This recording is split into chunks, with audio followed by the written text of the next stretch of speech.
Witam Was bardzo serdecznie w serii pod tytułem Pytania do Mateusza. Przeglądam je zawsze wszystkie i sprawdzam, które z nich się powtarzają. Jest takie jedno, które się powtarza non-stop i na które obiecałem Wam odpowiedź już jakiś czas temu. Dotyczy to takich książek, które przeczytałem i które polecam, bo zmieniło one w jakiś sposób moje życie. Moi drodzy, przeczytałem wiele różnych książek. Ja generalnie staram się czytać minimum przez pół godziny dziennie te książki. Ja kiedyś połykałem ich znacznie więcej, bo zdawałem sobie sprawę, jak bardzo rozwijają wyobraźnię, jak niezwykle istotne to jest. Szczególnie w dzisiejszych czasach, gdzie jeżeli jesteście młodzi, to weźcie pod uwagę, że to nowe pokolenie czyta coraz mniej. W zeszłym roku 70% Polaków nie przeczytało w ogóle nic z żadnej książki, co oznacza, że przechodząc coraz bardziej w kierunku internetu, owszem, ma lepsze umiejętności selektywnego wybierania informacji, ale znacznie słabszą pamięć i brak kreatywnego wyobrażania sobie procesów, tak samo jak robią to ludzie, którzy czytają znacznie więcej, więc do czytania generalnie Was zachęcam.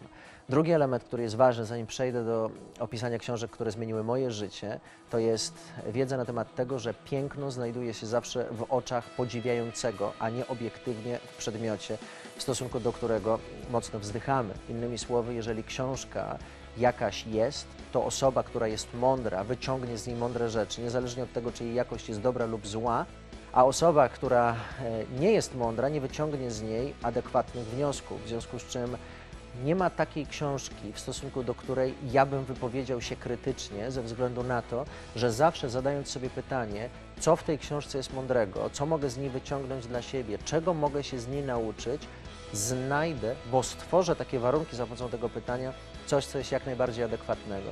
W związku z czym nie patrzcie na to w kategoriach tego, że dam Wam tytuły książek, które w momencie, gdy Wy przeczytacie, to one zmienią Wasze życie, bo poza tym, że istnieje książka, to również istnieje osobowość czytającego, który patrzy na nią w określony sposób.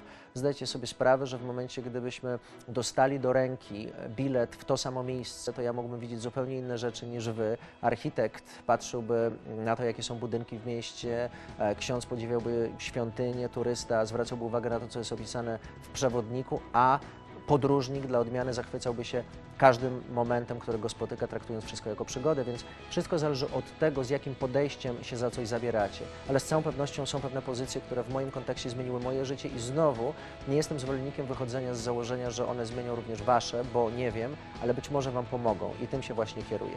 Zrobiłem sobie całą listę, przygotowałem je na komputerze i zacząłem od pozycji pod tytułem Pour Your Heart Into It Howarda Schulza. Jest to książka, nie wiem nawet, czy istnieje polski tytuł, bo większość książek zamawiam na Amazonie czy tam na Kindlu, ale książka, którą przetłumaczyłbym jako Wlej w to swoje serce. Jest to opowieść dla mnie nacechowana taką ogromną intymnością, taką głębią poznawczą człowieka, który stworzył Starbucksa, który opisuje całą swoją podróż bohatera od zera do bohatera, w chwili, gdy on zaczynał przekonywać całe społeczeństwo amerykańskie, a później świat, że warto jest promować espresso w wydaniu włoskim i tak naprawdę stworzył świat kawy.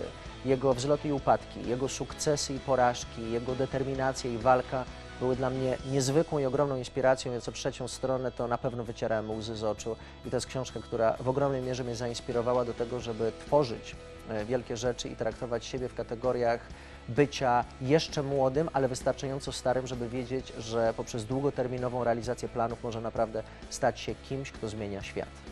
Drugą pozycją, czy też zestawem pozycji są książki Charlotte Kasl, na przykład Gdyby Budda się ożenił i tak dalej. Wszystko jest połączeniem i synergią takich dwóch światów, które są na ten moment w kontekście rozwoju ludzkiej świadomości w dychotomii.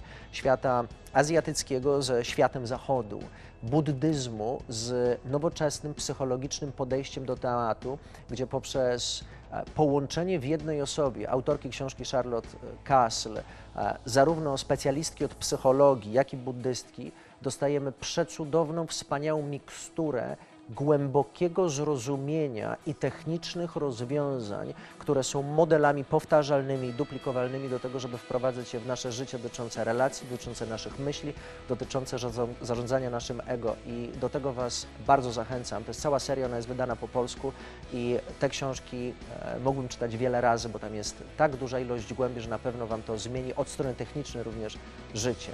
Jeżeli rozmawiamy na temat mindfulness, na temat buddyzmu, to nie sposób nie wspomnieć o pozycjach Eckharta Tolle, między innymi The Power of Now.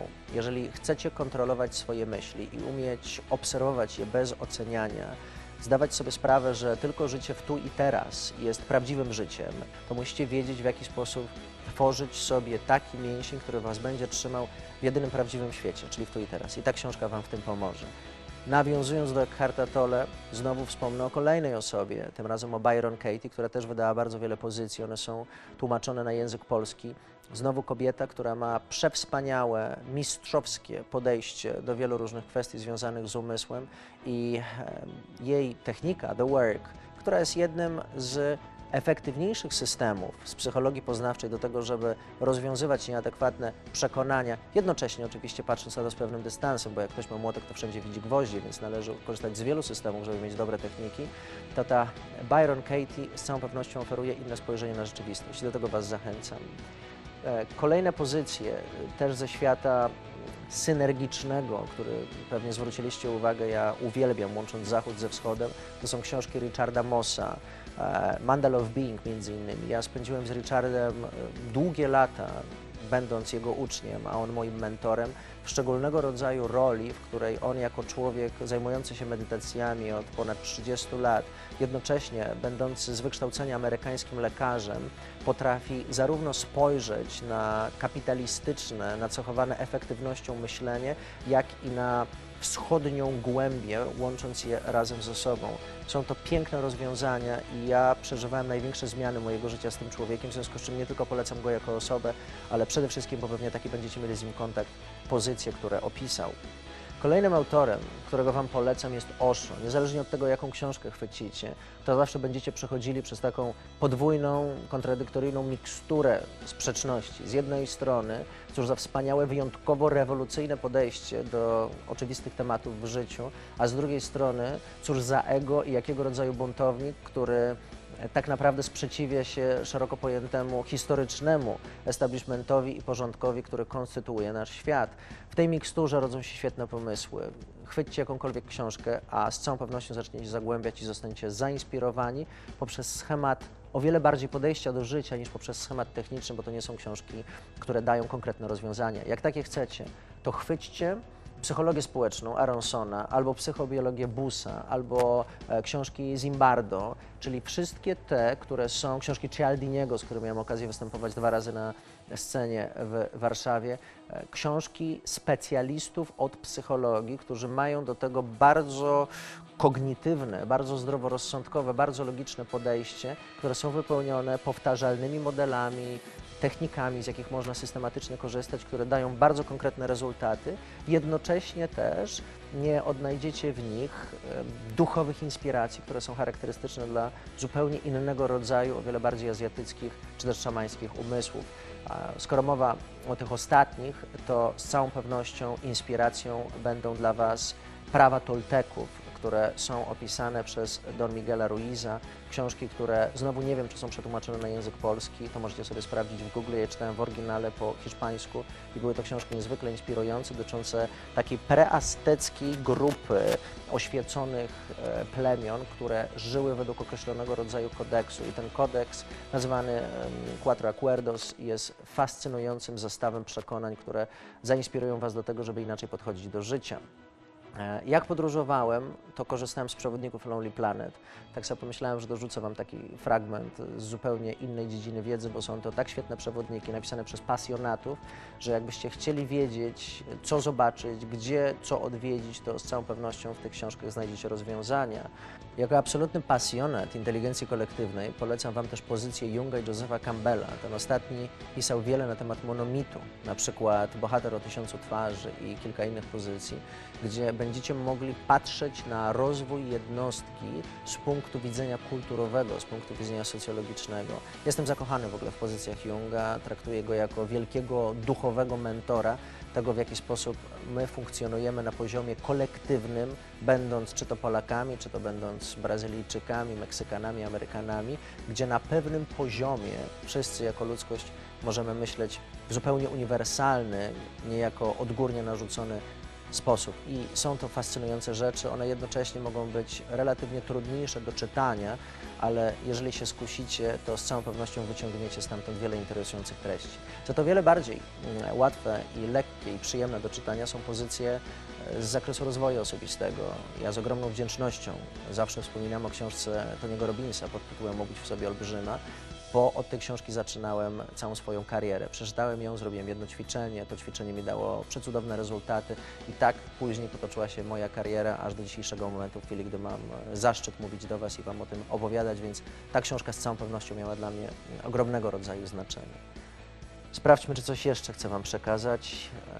Warto, żebyście przeczytali, jak się interesujecie marketingiem, Biblię marketingu w wydaniu Philippa Kotlera. To jest wielka, ogromna kniga, w której jest zawarte kilkadziesiąt, set fundamentalnych praw, które od tamtej pory się nie zmieniły, chociaż pozycja jest, jakby nie patrzeć, już wiekowa. I tyle, moi drodzy. Mam nadzieję, że z tego skorzystacie. Po raz kolejny Wam przypominam, to, że to pomogło mi, nie oznacza, że pomoże Wam. Natomiast wierzę, że jak przeczytacie sobie te pozycje i zadacie sobie na koniec pytanie, albo nawet po każdym rozdziale pytanie, czego się z tego uczę dla siebie, jak ja mogę to wykorzystać, w jaki sposób mogę z tego skorzystać w moim życiu, to będzie to dla Was miało ogromny, edukacyjny i inspirujący pożytek.